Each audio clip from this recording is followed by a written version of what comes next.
Hey everyone, it's Malik over here. I hope you're having an awesome day. I want to get a chance to share some motivation with you, some inspiration, and some encouragement for you to continue to live your best life.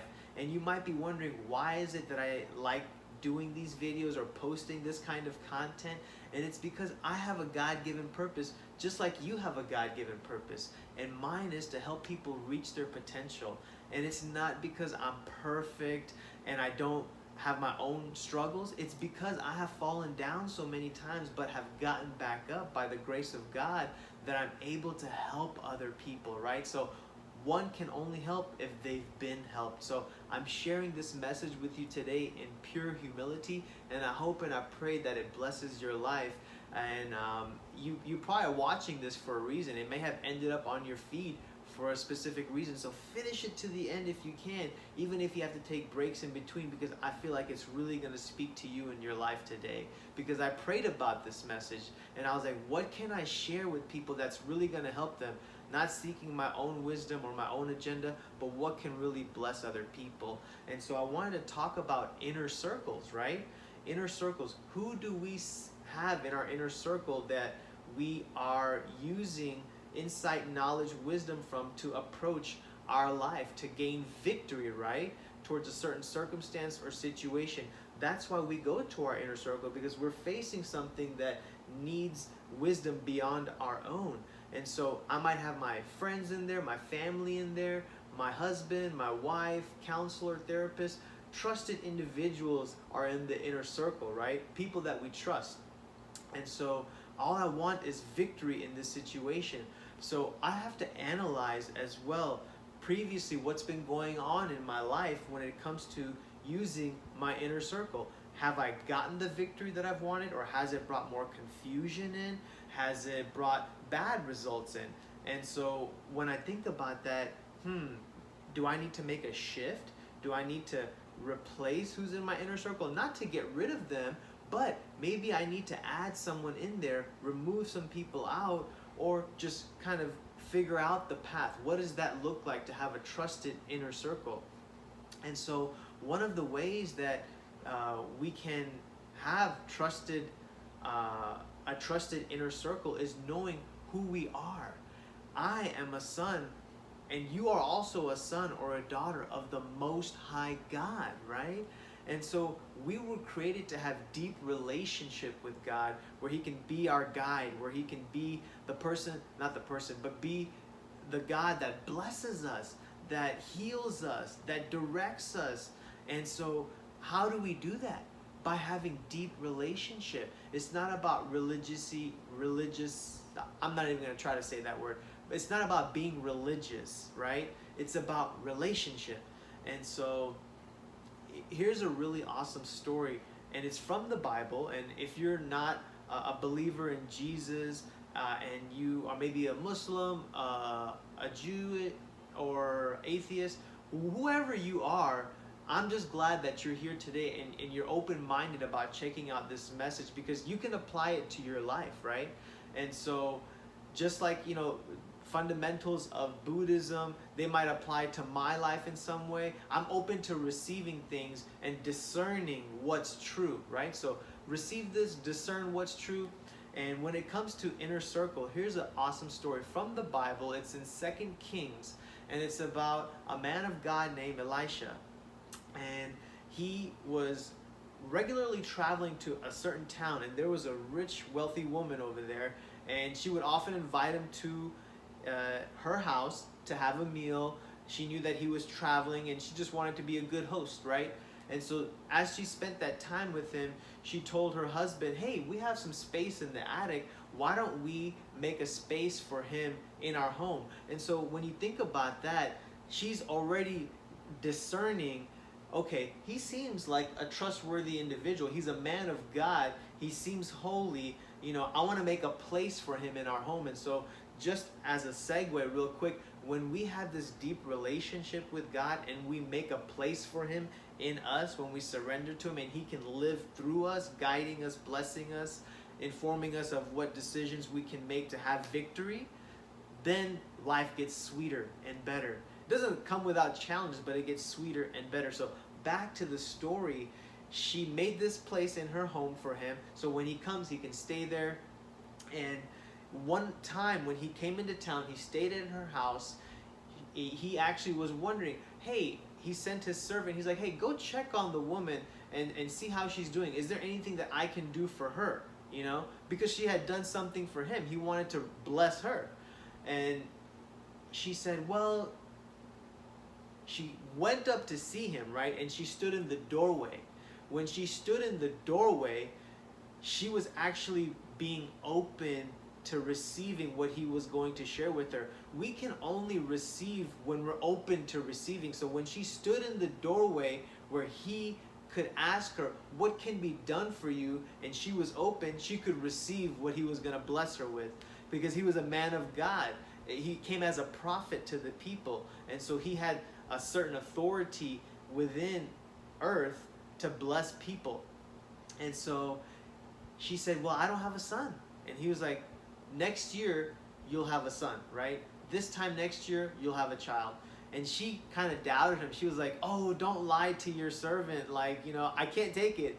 And so, but the good thing is that she was open, and that she was willing to let go of her doubts and become faithful, right? Sometimes we doubt what we're open to receiving, but we can remove that by being faithful and knowing that, okay, let me analyze the previous things in my life.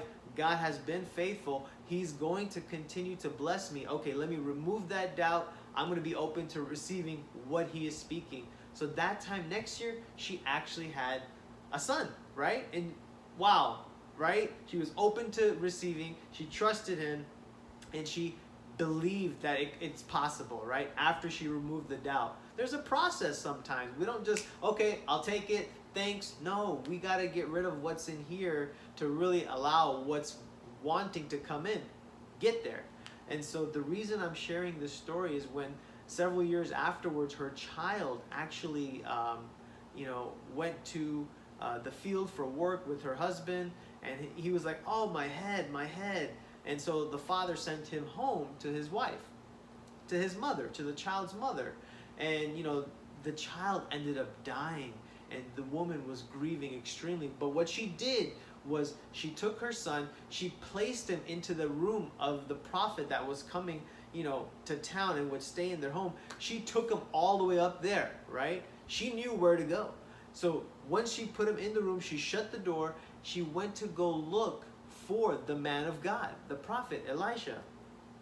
When she saw him on top of the mount, Elisha actually told his servant to, hey, go see what's going on with the lady. I see her, she's approaching us. Go see what's going on with her and see if she's well. And as she approached him, he had asked her if all was well, and she said, all is well. She didn't bother telling him the details because she knew who to go to. And I have to back up a little bit because I missed one part of the story. Before she left her home to go to the man of God, her husband saw her and was like, where are you going? She's like, I'm going to the man of God. And he was like, why? It's not the Sabbath. It's not a holy day. Why would you go see him? You know? And she's like, all is well. She didn't explain to him either. Why? Because she knew her inner circle, who could be trusted to help with this situation. Not because they don't care or they're genuine on wanting to know what's going on, but there are only certain people that can give you victory, right? And so she told him all is well. She told the man of God's servant all is well, and she went directly to the man of God, who God had appointed in that territory to let his signs and wonders flow through, because he had done miracles of healing in the land, of water beginning to flow in droughts, of food miracles, right? Food coming where there was no food. So all of these attributes and things that the man of God has done shows that he is trustworthy. Just like God, he has done so many things in our lives when we're willing to see it, right? Sometimes we can be blind to it, but when our eyes are willing to see it, we're like, wow, he has done so much. He's the one I trust. He needs to be in the inner circle. So she goes to the man of God, told everyone that all is well, and she told him what was going on. And he grieved with her. He felt her pain. And so he told his servant, take my staff, when you go into that room, put my staff on him, and he will come back to life.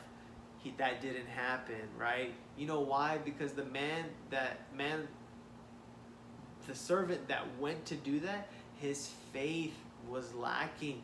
And so anytime our faith is lacking, that's a barrier to blessings, right? So it's so important to know and to push through doubt and unbelief and walk by faith, not by sight. If we walk by the things that we see, we get discouraged. But if we walk by faith in our heart, knowing that I'm a son and daughter and a friend of the Most High God, then he favors me, and it might just be a timing issue.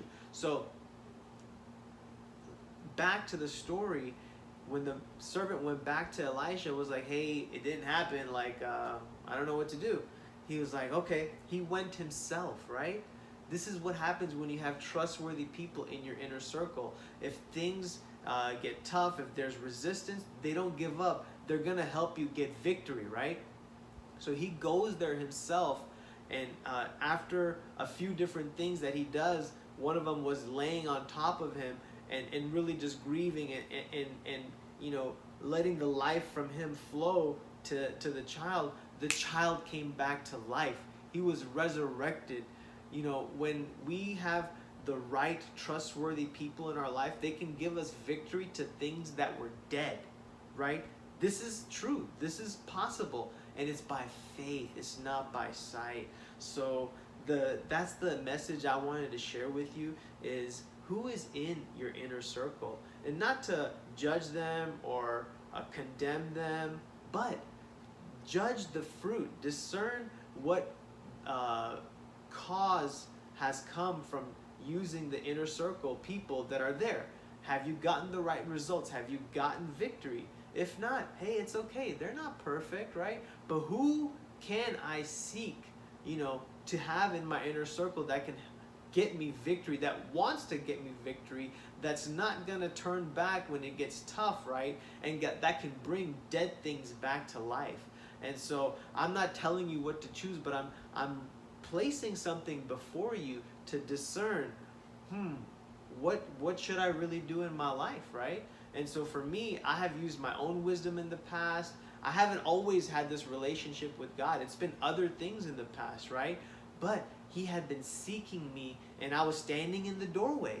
I was standing in the doorway, open to receive and discern what is true. And when I honestly seeked him with the open heart, God, what's real?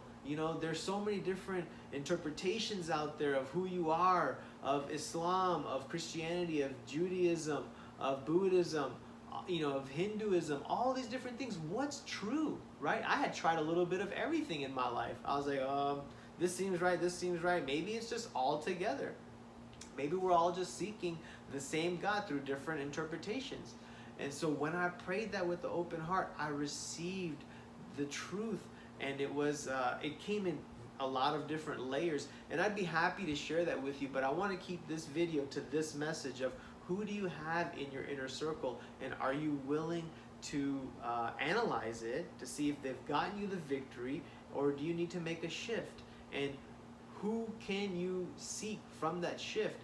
And so, yeah, if you want to hear more about that story, definitely let me know of how I received truth. I'd love to share it with you personally, or maybe make a video if that's what you prefer. But yeah, I hope that this encourages you, that you can have someone, or you can have God in your inner circle that can help you get victory in whatever areas you're looking for victory in, right? And to have relationship with Almighty God, wow, it's a powerful thing. So I encourage you to investigate that, or if it's just nothing that really seems right to you, then forgive me for wasting your time. But I really feel like this message will hopefully help individuals to enhance your perspective.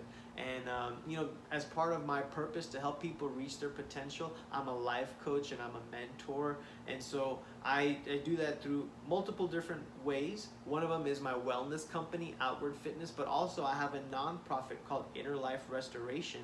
And so if you're an individual who is looking to make a transformation in their life, and they're really looking for a way to move forward, right, but you can't afford it financially, seek Inner Life Restoration at InnerLifeRestoration.square.site. You can email me at InnerLifeRestoration@gmail.com and just tell me your story and what's going on, and we can set up a consultation call and get you started on transforming your life. Inner Life Restoration is all about helping communities come into unity. It's all about celebrating culture, celebrating identity, and it's all about helping people tap into their purpose, right? And so one of the ways we do that is by life coaching and mentorship. There's other ways as well, but you can check it out and see everything that we have to offer to see if it can really help and bless you. I've also written a book called Mask Off from Shadows to Light, and it's all about living mask off, living from freedom, not having to pretend to be different things, and it helps to overcome emotions of suicide, of defining and understanding your purpose, and just emotional healing. I've been receiving so much great feedback on the book, and so that resource is available too on Amazon, on Barnes & Noble, and my personal site at MaskOffFromShadowsToLight.square.site. And so I'm doing this from a place of pure love, of pure joy, of pure purpose, and it's not about finances for me. I'll even donate the book to you if you're in a place of wanting to transform and heal but can't afford it financially. God is my provider, and everything that I need, He has provided. I'm here to serve His people, so let me serve you. All right? Thank you again for watching this message, and if it blessed you, if it encouraged you, if it gave you hope, please share it with someone else, and please do subscribe, because I post these on a regular basis. And so if it's filled you up with encouragement, give it a like. And these things really do help. And I know so many people that post these videos say that, but this really does help get the message out there. I don't care about fame. I don't care about glory. I don't care about any of this stuff. Honestly, I don't care if people even remember my name. But the message that I'm here to share is that Almighty God is real, right? And so I just pray that people remember Him. So when I ask for subscribes and likes, it's not because I want fame and glory. I want this message to reach more people, because I really felt God gave me this to share, right? And so that's where I come from. Much love and blessing to you, and I'll see you on the next one.